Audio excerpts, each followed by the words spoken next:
Šiandien laukia mūsų ilga diena Čiangmajaus apylinkėse ir pirmas mūsų sustojimas Wat Palat šventykla. Čia išties ypatinga energija, tikrai rekomenduoju visiems sustoti. Kitas mūsų sustojimas, užkilome į Doi Pui kalną, kuriame gyvena vietinės kalnų gentys. Čia galite ir apsipirkti, ir pasižiūrėti, kaip žmonės gyvena, yra muziejus. Galite įsigyti įvairių suvenyrų, kurie yra gerokai pigiau negu Čiangmajaus turguose. Čia yra ir muziejus. Taip pat šiame kaime auginamos aguonos opiumui.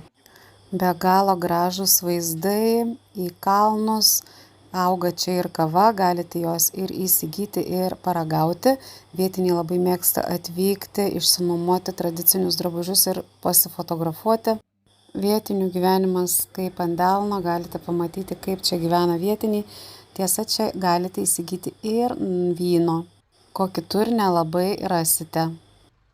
Na ir aišku, sustojimas Doi Sutep, vienoj pagrindinių Šiaurės Tailando šventyklų.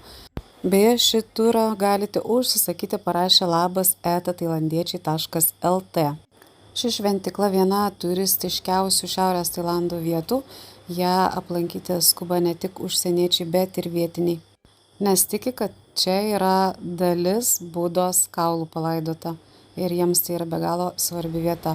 Galite gauti ir vienuolio palaiminimą.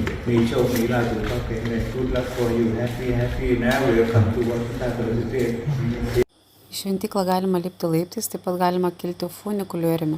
Na ir dar vienas sustojimas prie krioklio. Įėjimas 100 batų. Buvo labai gera įmerkti kojas, kai kas ir išsimaudė iš mūsų kompanijos ir toliau važiavome į šią kavinę, kuri turi ne vieną Mišelino apdovanojimą.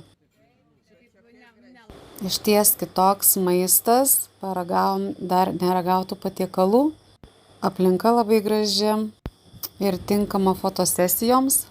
Jei atvyksite čia savaitgaliais, galite aplankyti ir turgų. Na, mes sustojame vietinių turgelėje, jau visai paskutinis mūsų sustojimas šią dieną ir atsikraustėme į jogos ašramą, kur praleisime kelias dienas. Nakvynės sąlygos puikios, vakare pirtelė ir užtarnautas poilsis. Diena buvo ilga.